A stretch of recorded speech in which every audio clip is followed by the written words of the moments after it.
aquela estrada, você vai ganhar tempo. Eu lembro de uma vez que eu e minha esposa, nós estávamos indo ministrar, eu e Maia, a gente estava indo para a cidade de Calçado, é uma cidade ali próximo de Garanhuns, e nós, dirigindo ali para Calçado, o mapa, né, os dependentes de mapa aqui sabem como é difícil às vezes isso, o mapa jogou a gente num breu, irmãos, um matagal, uma serração assim de noite já, que a gente não via um palmo na nossa frente, e era a Maíra que estava dirigindo, e ela dizia, não sei se eu vou, sei que do nada a gente andando nesse breu, a cidade apareceu. Calçado, irmãos, é uma cidade assim com 5 mil habitantes, então apareceu a cidade, logo ela já ia terminando, quase que a gente ia saindo da cidade de novo, mas do nada a cidade apareceu. Queridos, o mesmo acontece com a nossa vida. Aqui nesse salmo que nós vamos acabar de ler, 2 caminhos estão desenhados para nós, 2 rotas estão desenhadas para nós, e todo caminho tem um destino, queridos. Então eu quero convidar você a nós olharmos qual o caminho que é proposto pela palavra de Deus para nós e qual a consequência desse caminho. Você está aí no texto? Salmos capítulo 1, mesmo assentados, mas com reverência ao texto sagrado, assim diz a palavra do Senhor. Como é feliz aquele que não segue o conselho dos ímpios, não imita a conduta dos pecadores, nem se assenta na roda dos escarnecedores. Ao contrário, sua satisfação está na lei do Senhor, e nessa lei medita de dia e de noite. É como árvore plantada à beira de águas correntes, dá fruto no tempo certo, e suas folhas não murcham. Tudo o que ele faz prospera. Não é o caso dos ímpios, são como palha que o vento leva. Por isso, os ímpios não resistirão no julgamento, nem os pecadores na comunidade dos justos. Pois o Senhor aprova o caminho dos justos, mas o caminho dos ímpios leva à destruição. Amém? Que o Senhor aplique sua palavra ao nosso coração. Queridos, um dos motivos de eu estar trazendo essa série para a gente trabalhar aqui na igreja é que há, irmãos, uma necessidade, escute isso, há uma necessidade de nós resgatarmos o valor dos salmos na igreja. Queridos, os salmos, ao mesmo tempo que são um livro extremamente valorizado, num certo sentido, pela igreja, o real valor, o real sentido, o real propósito dos salmos estarem registrados na Escritura, muitas vezes é ignorado pela igreja. Você sabia disso? Você sabia que a igreja, ela valoriza os salmos de um modo errado? Não estou falando das pessoas de fora. Muitas vezes na igreja, o livro dos salmos, esse que é o maior livro da palavra de Deus, que está no coração da Escritura, é valorizado pela igreja do modo errado. E como é que isso acontece? E aqui eu quero desfazer 3 enganos, ainda numa introdução, antes da gente entrar propriamente no texto. Eu quero aproveitar essa reflexão para desfazer 3 enganos a respeito dos salmos e do uso, da forma como nós enxergamos os salmos, que muitas vezes até cristãos cometem. Pessoas fora da fé cometem esses erros, mas muitas vezes pessoas até dentro da igreja cometem esses erros. Qual a primeira forma errada de enxergar os salmos? Enxergar o salmo como uma reza. Tem muitas pessoas que olham para os textos dos salmos, principalmente aqueles salmos mais famosos, e acham que os salmos são rezas. Eu lembro de uma vez que eu estava conversando com uma pessoa, e era uma pessoa de igreja, que congregava na igreja, e ela dizia assim: pastor, quando eu estou assim agoniado, quando eu estou estressado, eu oro um salmo, eu rezo um salmo forte, que é para espantar. Como se o salmo fosse uma reza, irmãos. E aqui eu quero fazer uma diferenciação aqui. Claro, irmãos, há muitos salmos que são verdadeiras orações, e você pode usar as palavras dos salmos nas suas orações, mas não faça dos salmos uma reza. Eu tenho que usar o Salmo 91 quando eu me sentir oprimido, porque aí eu espanto. Só o Salmo 91 que espanta o demônio. Aí você está usando o Salmo como uma reza. Está entendendo aqui a diferença de uma coisa para outra? Esse é o primeiro engano a respeito dos salmos. O segundo engano é achar que o salmo é um amuleto. Ou vai dizer que você nunca viu aquela casa em que tem a Bíblia aberta no Salmo 91 e que se você tentar fechar é capaz de quebrar o seu braço, porque está aberto lá e nunca mais em texto nenhum, só lá no Salmo 91 ou no Salmo 23. É achar que o salmo é um amuleto. Você chegar numa casa, algumas casas, as pessoas colocam ali às vezes um versículo do salmo. Para que aquele versículo? É para proteger a casa. Queridos, os salmos não são amuletos. Embora existem salmos que falam sobre a proteção de Deus, como o Salmo 91, por exemplo, o salmo ele não é um amuleto. Não é para você colocar, eu vou colocar agora aqui o Salmo 119 no braço. Boa sorte. É bem grandão o Salmo 119. Que é para eu lembrar do valor da palavra de Deus. Não, querido, você não precisa usar um salmo ou um salmo particular ou todos eles como um amuleto. Não é para proteção, não é uma mandinga. Isso acontece, esses erros acontecem muitas vezes porque nós ainda somos um povo muito supersticioso, irmãos. Ainda existe muita superstição no meio do povo de Deus. Não estou falando fora, não. De coisas que nós devemos nos desapegar. Amém? O terceiro engano a respeito dos salmos é achar que eles são apenas canções. Os salmos são músicas, pastor. Sim, são músicas. Mas eles são mais do que música. Eles são mais do que coisas que nós cantamos. Nós cantamos e devemos cantar os salmos, irmãos, porque são canções realmente do povo de Deus. Mas eles são mais do que isso. Ao longo dessa série, eu quero que você veja comigo, que nós vejamos juntos, ao longo do estudo, da observação dos salmos, que os salmos têm teologia profunda. Nos salmos nós aprendemos quem Deus é, irmãos. Nos salmos, olha que coisa maravilhosa, nós somos antes da chegada de Cristo. Cronologicamente, os salmos, eles já ensinam sobre quem Cristo é.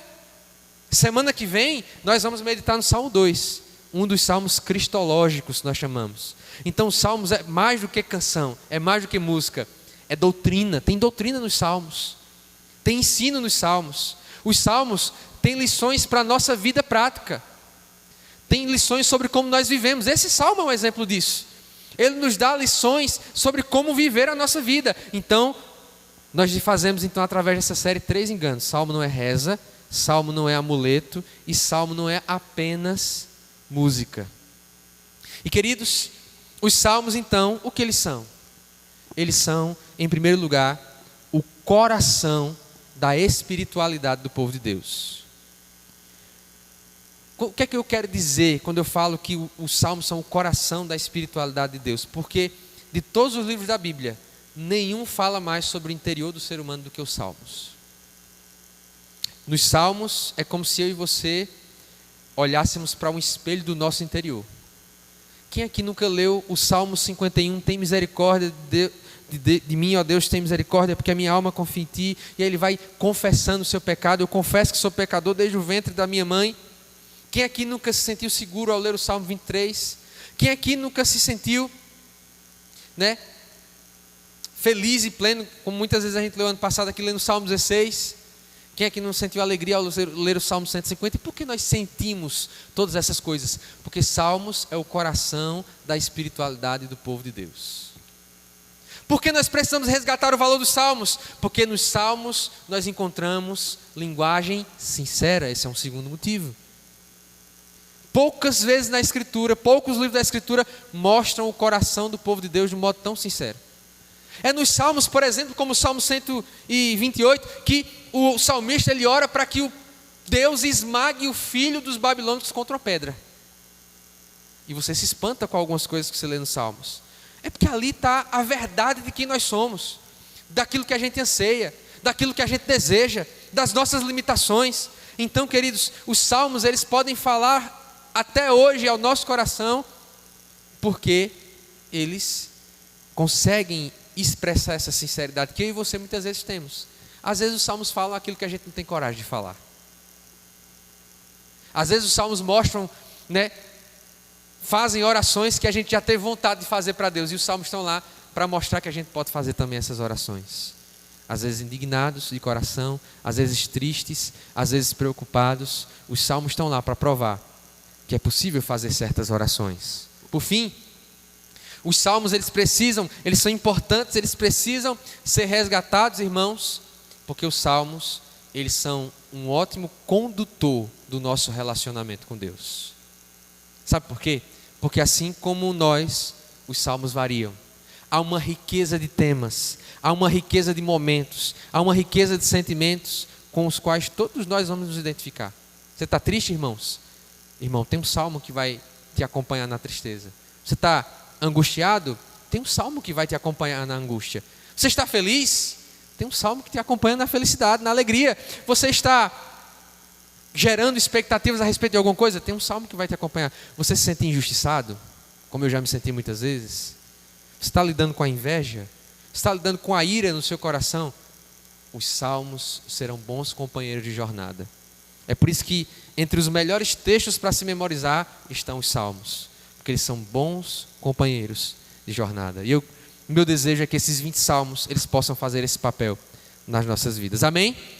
E eu quero então pensar com você agora, mergulhar no salmo primeiro que nós acabamos de ler, primeiro desses 20 salmos que nós vamos meditar ao longo desses meses com a graça do Senhor Jesus. A primeira coisa, irmãos, que o salmo primeiro nos ensina, e que eu quero pensar com você essa noite, é sobre a felicidade do não. Porque se você observar o texto que nós acabamos de ler, o salmo primeiro, ele começa como bem-aventurado. Na minha tradução, ele veio como é feliz. Queridos, tem uma coisa que está em falta, é felicidade. Eu vim esses dias andando na rua e observei uma pessoa dirigindo, tem uma pessoa que eu conheço, inclusive assim de vista, e me chamou a atenção o semblante de apatia, o semblante de tristeza, a pessoa dirigindo no carro. Se felicidade fosse vendida na feira, né, a gente comprava e não pedia nem troco. Felicidade é uma coisa escassa, mas aqui, queridos, há uma receita, um caminho. Lembre-se que o título da nossa mensagem é Os Dois Caminhos e as Suas Consequências. Há um caminho posto da felicidade, mas esse caminho passa pelo não. E isso parece contraditório, irmãos, num primeiro momento, porque a receita de felicidade do mundo geralmente passa por você se abrir para todas as experiências, não é assim? O que a felicidade que é vendida no mundo lá fora diz? Viva tudo que você tem para viver. O que a felicidade que é vendida no mundo diz para o jovem? Diga sim para todas as suas vontades. Diga sim para todos os convites. Viva tudo que há para se viver. Mas a felicidade verdadeira, que torna eu e você bem-aventurados, ela passa muitas vezes, e aqui em 3 ocasiões, por dizer não. Eu não sei se você já assistiu um filme, tem um filme muito interessante do Jim Carrey chamado Sim, Senhor. Alguém aqui já assistiu esse filme, Sim, Senhor? O Jim Carrey, o personagem lá que ele faz, ele participa de uma espécie de evento lá, em que o guru, ele diz, olha, você tem que dizer sim, e aquilo de alguma forma entra no coração dele, ele resolve, vai dizer sim para tudo. Há pessoas que têm vivido assim, dizendo sim para tudo, especialmente para as paixões da sua carne, pensando em encontrar nisso, pensando em encontrar nesse caminho a verdadeira felicidade e encontrar, na verdade, muita amargura. A felicidade verdadeira, ensinada para nós pelo Salmo, passa por dizer não a 3 coisas. Quais são as 3 coisas que o verdadeiro feliz diz não? Primeiro, ele não segue o conselho dos ímpios. Segundo, ele não imita a conduta dos pecadores. E terceiro, ele não se assenta na roda dos zombadores. Quando o texto fala sobre seguir, diz respeito à ação. Ou seja, eu não me envolvo com as ações daqueles que praticam o mal. Eu não faço aquilo que os ímpios fazem. Quando o texto fala sobre conduta, não imitar a conduta, ele fala sobre copiar. A ideia aqui do texto é quando eu paro e fico observando uma pessoa para daqui a pouco imitá-la. Quem aqui já brincou de mímica sabe que você às vezes quando você quer imitar, ou já brincou de imitação, você tem que observar o que o outro está fazendo para depois imitar. O Salmo está dizendo, olha, há um comportamento que você não deve parar para ficar observando e imitar. E o terceiro não, que é necessário para que nós tenhamos uma vida feliz de acordo com esse Salmo, é não se assentar. Assentar aqui é a ideia de habitar, gastar tempo com. Quem aqui? Os zombadores. Como nós poderemos resumir esses 3 conselhos, esses 3 nãos que são ensinados aqui pelo salmista? Não perca tempo com aquilo que é mal. Quando o salmista ele diz, não segue o conselho dos ímpios, não imita a conduta dos pecadores, nem se assenta na roda dos zombadores, ele está dizendo, a pessoa que é feliz, ela não gasta o seu tempo, ela não gasta a sua vida, ela não gasta os seus dias com aqueles e com aquilo que é mal. Mas isso pede, irmãos, discernimento. Isso pede capacidade de julgamento. Isso pede separação Isso pede que nós desenvolvamos, e eu oro para que você e eu desenvolvamos essa característica, que a gente desenvolva a capacidade de avaliar as coisas. E isso aqui é bom, isso aqui não presta, isso aqui é mal. E por que eu devo dizer isso? Porque eu nunca vi uma época de tanta falta de discernimento, onde as pessoas são enganadas, iludidas por aquilo que é mal, são levadas, a engano, são levadas ao erro, são levadas a coisas, a caminhos tortuosos, como quem dá um doce na boca de uma criança. Nós vivemos dias de falta de discernimento, irmãos. E se você está aqui hoje, ore para o Senhor assim, para que em 2026 Deus te dê um pouco mais de discernimento, a capacidade de dizer assim: esse lugar, essa conversa, esse ambiente, essa influência, e com influência eu quero dizer aqui inclusive o ambiente da rede social. O ambiente da rede social é o ambiente dos influenciadores, sim ou não? Eu oro para que nós desenvolvamos a capacidade de discernir qual lugar, qual amizade, qual influência, qual relacionamento não é para nós, irmãos. Aqui está o passo a passo, a receita da felicidade. A receita da felicidade passa por alguns nãos. Esse lugar não é para mim. Essa conversa não é para mim. Esse relacionamento não é para mim. Esse tipo de influência, inclusive na rede social, não é para mim. Diga não, irmãos. Tenha vergonha de dizer não. Não tenha vergonha de dizer não, na verdade. Não tenha vergonha de rejeitar. Não tenha vergonha de filtrar. Não tenha vergonha de selecionar. O verdadeiro feliz, irmão, não é aquele que abraça tudo, de acordo com esse salmo. É aquele que é capaz de filtrar e dizer: isso não é para mim.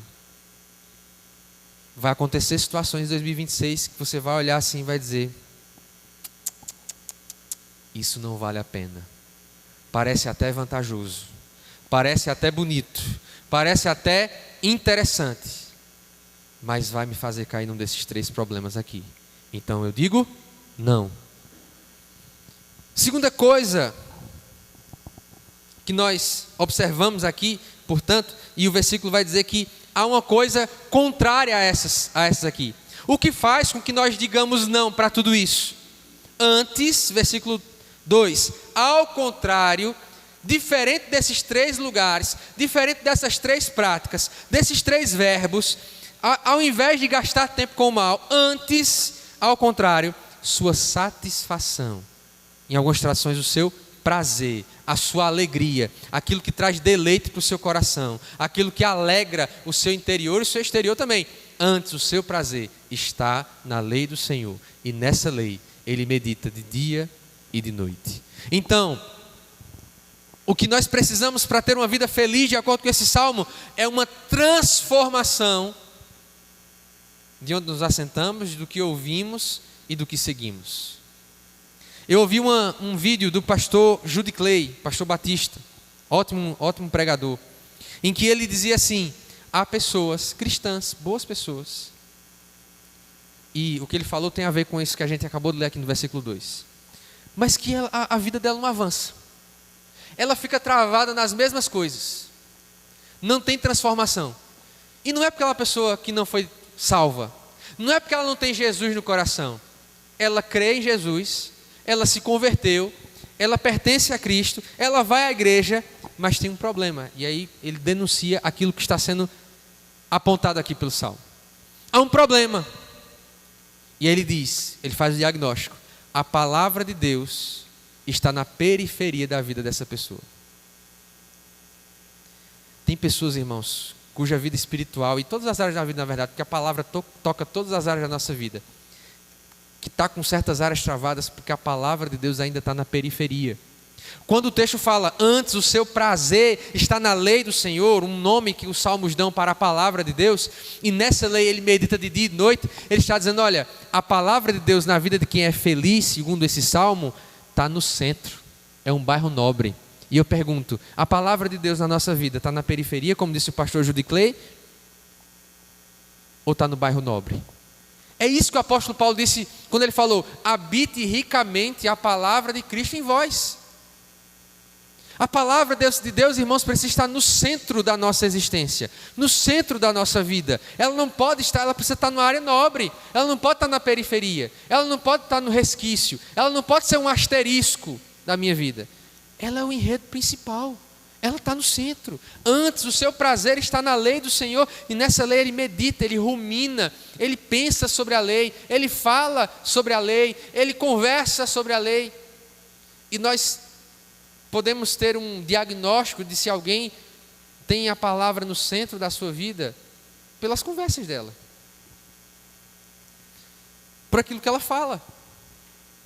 Se na conversa só tem meme, futebol, a última fofoca do dia, signo, mas crente, infelizmente tem pessoa que se diz crente e acredita em signo. Se a conversa gira em torno dessas coisas, aí lá em algum momento ela vai lembrar de algo.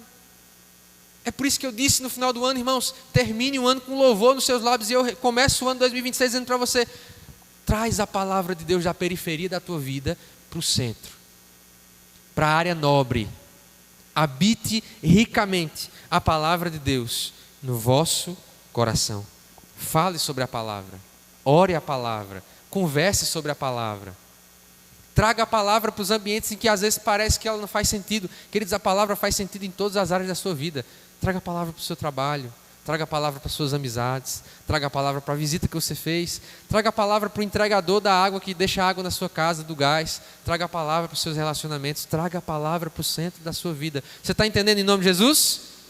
Antes, o seu prazer está na lei do Senhor, e nessa lei medita de dia e de noite. E agora eu quero pensar com você, em segundo lugar, qual é o resultado de cada caminho. O segundo caminho ainda vai ser apresentado para nós. O homem feliz, bem-aventurado, que estamos conhecendo aqui, que eu oro para que seja em você. Quem quer ser esse homem bem-aventurado, essa mulher bem-aventurada e feliz? Qual o resultado, então, de trocar, de dizer não para essas três coisas que nós falamos no início, trocar isso pela palavra de Deus no centro de tudo que nós fazemos? Qual o resultado? Tem gente que quer ter o resultado sem ter o processo. O processo é trazer a palavra para o centro. Antes, o seu prazer está na lei do Senhor. Você não vai ter o resultado que vem depois sem a ação que o Salmo está dizendo, ok? E muita gente se frustra por causa disso. Quer ter esse resultado que é narrado no versículo 3, sem o processo do versículo 2. Nunca vai acontecer, irmãos. Quer viver o versículo 3? Viva primeiro o versículo 2. Em nome de Jesus. O que é que acontece com essa pessoa bem-aventurada? Também três coisas. Primeiro, dá fruto no tempo certo. O que é que significa isso? Significa que aquele que tem a palavra de Deus no centro da sua vida, que tem prazer, alegria, satisfação na palavra de Deus, tudo está no seu devido lugar. Alguém aqui já comeu uma fruta fora da estação? É aguada. Às vezes é comida de bicho, porque está fora da estação. Está fora do lugar. Uma vez eu lembro que eu comi um jambre, irmão. Um jambre, fora da estação. Eu nem sei qual a estação, mas eu vi pela cor do jambre que era fora da estação, e eu ainda insisti em comer. Aguado, amargoso. Assim é um fruto produzido fora da estação. Mas aquele, queridos, aquele que é o feliz do Salmo, ele produz o fruto na estação, ou seja, ele vive os tempos adequados da sua vida. Aquele que tem a palavra de Deus no centro, ele sabe identificar aquilo que Provérbios diz: há um tempo e um modo para cada coisa. Aquilo que Eclesiastes também fala no capítulo 3, a gente meditou ano passado, né, uma mensagem em Eclesiastes. Há um tempo adequado, um ciclo, uma estação para cada coisa. Quem não medita na palavra do Senhor, quem não tem a palavra do Senhor no centro da sua vida, irmão, vive o tempo todo produzindo fruto na estação inadequada. Gastando energia quando deveria descansar, descansando quando deveria estar trabalhando, se irando quando deveria estar perdoando, se indignando e perdoando o que não deveria ser perdoado, vivendo coisas ao contrário. Mas aquele que é feliz, ele dá fruto na estação própria, no tempo certo, ou seja, cada coisa está no lugar. Sabe por quê? Porque a palavra de Deus é que coloca cada coisa no seu lugar. A palavra de Deus, irmãos, é um organizador, né? Está aí a irmã Jeane, que organizou algumas casas aqui da igreja, né, irmã Jeane? Fez aquela, que deu aquele grau. Não é bom, irmãos, uma casa limpa, faxinada. Precisar, chama a irmã Jeane, irmãos. Limpa, organizada. Não tem coisa melhor, irmão, do que a casa, você olha assim, rapaz, está tudo no lugar. Não é o caso da minha casa nesse exato momento. Eu saí, irmão, a menina chorando, Maíra tentando colocar um sling, eu saindo do banho, me enxugando e pegando ela, os meninos limpam a mão, e segurando, e vai e vem. Às vezes não acontece isso, né? Mas aquele que tem a palavra de Deus no centro do seu coração, ele vive cada momento de forma organizada. Deus é Deus de organização e a palavra organiza a nossa vida, irmãos. Ela faz com que cada fruto seja produzido no tempo certo. Talvez você não está discernindo qual o tempo, qual é o momento que você precisa viver hoje, porque a palavra ainda não veio para o centro, para organizar, para fazer a limpa, para fazer a faxina. E a minha oração é que você saia daqui com esse entendimento hoje, em nome de Jesus. Amém? Segunda coisa que é o resultado de ter o prazer na palavra do Senhor. Qual a segunda coisa? Suas folhas não murcham. Porque essa pessoa ela é como uma árvore plantada junto a ribeiros de águas, junto do rio, junto do riacho. E por estar ali plantada, suas folhas não murcham. O que é que significa? O que é que o salmista está dizendo com as suas folhas não murcham? Ele está dizendo que quem viveu o versículo 2, quem transformou a palavra do Senhor no seu prazer diário, resiste às intempéries, resiste às adversidades. Há árvores que murcham com a seca. Há plantas, irmãos, que não aguentam o calor. O que faz uma planta murchar? O calor. O sol forte. Mas uma árvore plantada junto a um rio que está sempre correndo água, que nunca se seca, ela não murcha. Pode bater o sol que for, irmão. Ela está ali regadinha.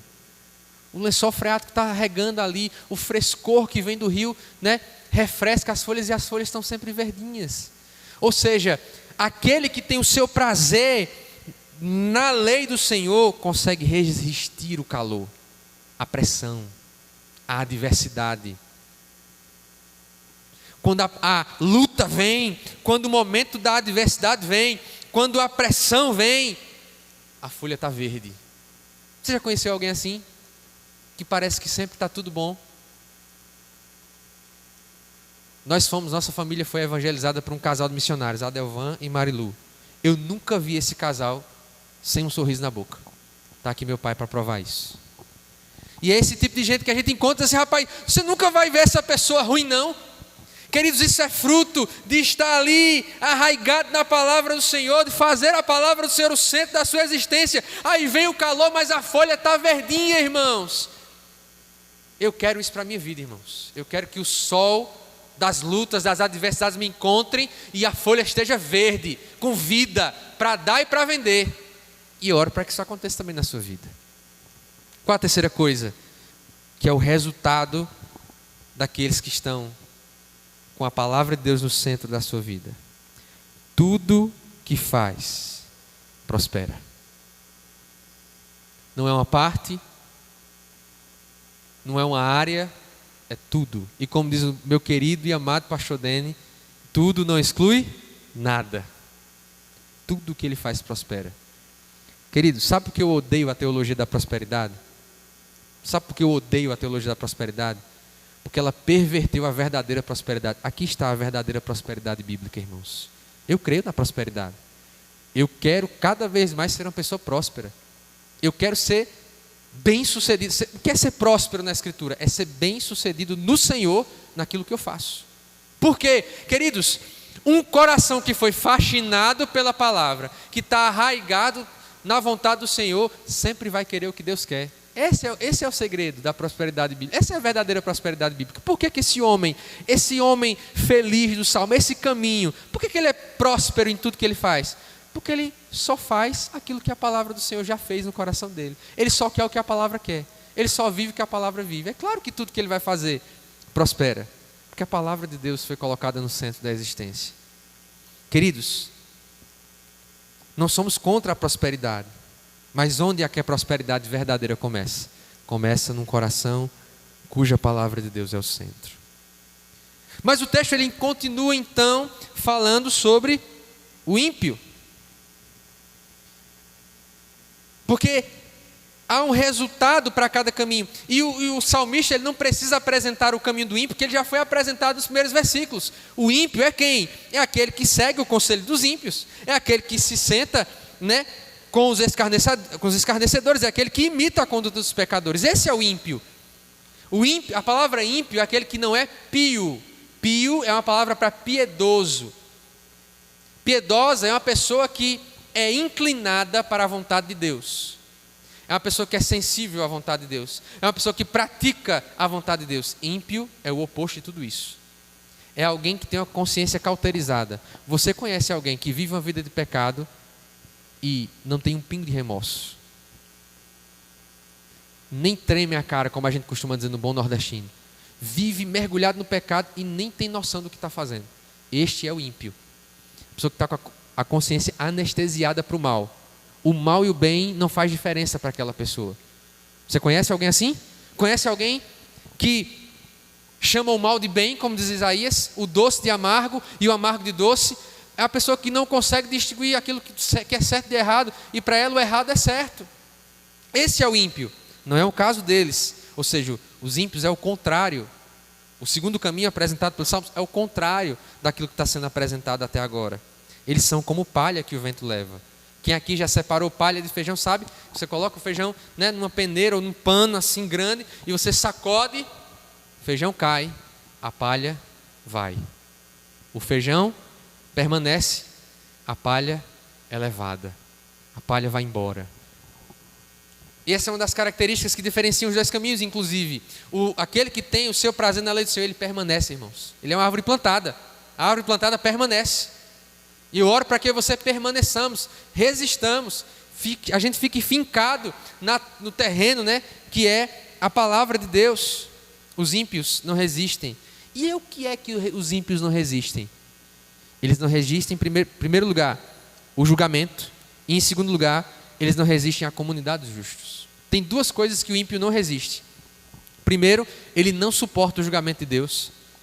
Se você for falar com uma dessas pessoas que eu acabei de dizer aqui, o ímpio, você começar a dizer, olha, isso é errado, rapaz, ela vai lhe odiar. Você vai ser a pior pessoa do mundo para ela. A pior pessoa do mundo para um ímpio é a pessoa que fala o que é certo para ela. A pior pessoa do mundo para um ímpio, a pior coisa, olha que coisa, a pior coisa do mundo para um ímpio é viver no meio de gente certa. É isso que o texto está querendo dizer. O ímpio, ele não aguenta, ele não fica, ele não resiste à comunidade dos justos. É por isso que nós temos que orar, irmãos, para Deus multiplicar filhos e filhas em Caruaru, para que a iniquidade ela vá embora, para que a maldade ela vá embora dessa cidade, vá embora dessa nação, porque os ímpios não resistem ao julgamento e não conseguem ficar na comunidade dos justos. Porque, irmãos, numa igreja, e não digo isso apenas à igreja de Nazareno de Caruaru, mas a qualquer igreja, onde a palavra de Deus é pregada, onde a liderança e o povo se esforçam para viver de acordo com o Evangelho, por que o mal é expulso? Já parou para perceber isso? Que o mal não resiste a um ambiente, seja igreja, seja família, onde a palavra de Deus é centralizada, onde se procura viver de acordo com a palavra de Deus, o mal não fica, ele é expulso. É água e óleo, não se misturam. O ímpio não se mistura com aquilo que é justo, com aquilo que é bom. Os ímpios, portanto, não suportam nem o julgamento, nem suportam viver no meio dos justos. E por fim, o que está por detrás de tudo isso, o Salmo vai relatar para nós. Ele termina dizendo, pois o Senhor aprova o caminho dos justos. O melhor entendimento para essa palavra aprova, essa palavra de que Deus aprova o caminho dos justos, é na verdade que Deus cuida, que Deus vela. Em outras palavras, o salmista está dizendo que esse homem que está sendo narrado aqui, ele é bem sucedido, porque Deus está com ele, irmãos. Esse é o caminho que faz sentido, é o caminho que Deus está comigo. Para onde eu vou, Deus pode ir. O que eu assisto, Deus pode assistir. Com quem eu converso, Deus também pode conversar. Esse é o verdadeiro caminho da felicidade, é caminhar com o Senhor. Deus cuida do caminho daquele que faz a palavra dele o centro da sua vida.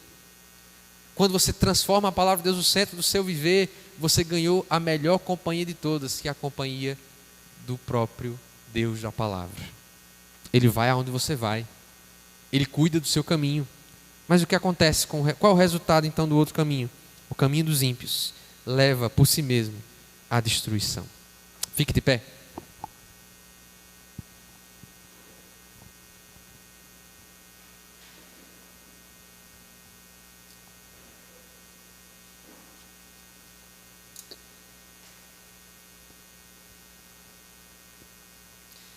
Eu quero fazer 3 perguntas para você essa noite, para nós meditarmos então diante de tudo que foi ensinado e aplicado aqui através da palavra do Senhor. Eu quero fazer 3 perguntas para você. A primeira pergunta que eu faço para você e para mim essa noite é: como nós enxergamos o ímpio?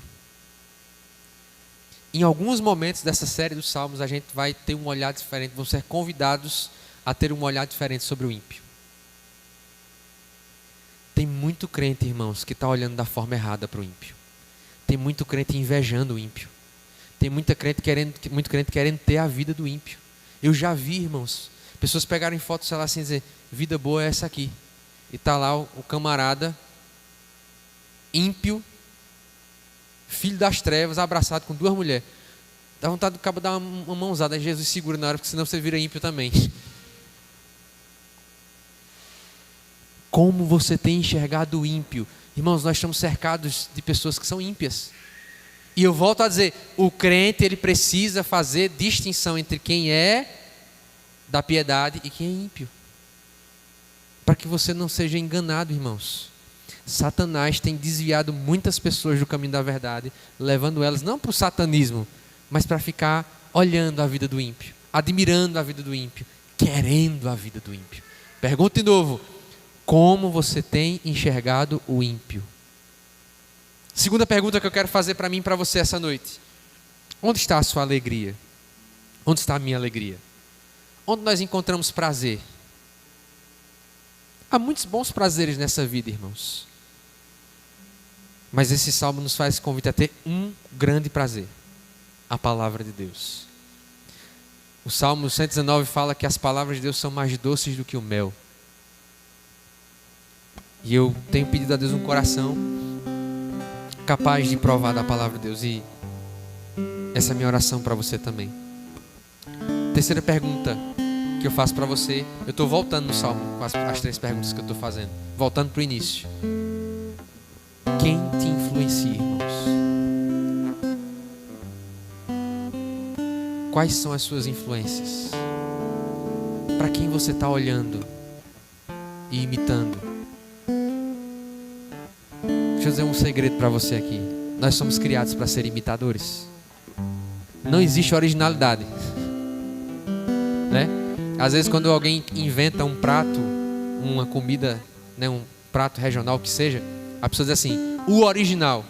Mas a verdade é que não existe originalidade, porque nós somos criados para ser imagem e semelhança, ou seja, uma cópia. Nós somos criados para ser cópias. A questão não é se a gente é cópia ou não, porque todo mundo é cópia. A questão é o que é que a gente copia. O que é que está te influenciando, irmão? O que é que está moldando a tua forma de pensar? Existe um exercício, deixa eu te ensinar uma coisa aqui que eu tenho feito. Existe um exercício que eu faço constantemente no uso das redes sociais. Não é pecado usar rede social. Pecado é como se usa. Queridos, não foi uma, nem 2, nem 3, nem 4, nem 10 vezes que eu estive diante de um vídeo, diante de um conteúdo, diante de um vídeo no YouTube, diante de um vídeo no Instagram, que eu olhei assim e disse, será que eu quero essa influência para a minha vida? E a resposta foi não. Isso não é para mim. E a partir daquele exato momento eu não quero mais nada que venha daquilo ali. O que é que tem te influenciado, irmãos? Nós vamos orar ao Senhor agora. Porque, queridos, existe alguém que personificou esse salmo. Personificou o primeiro caminho, o caminho do bem-aventurado, que foi próspero em tudo que fez, que foi uma árvore plantada junto a ribeiros de águas. Existe alguém que viveu isso aqui para quem a gente pode olhar. O nome dele é Jesus Cristo. Jesus Cristo viveu isso aqui, irmãos. E porque ele viveu isso aqui, nosso irmão mais velho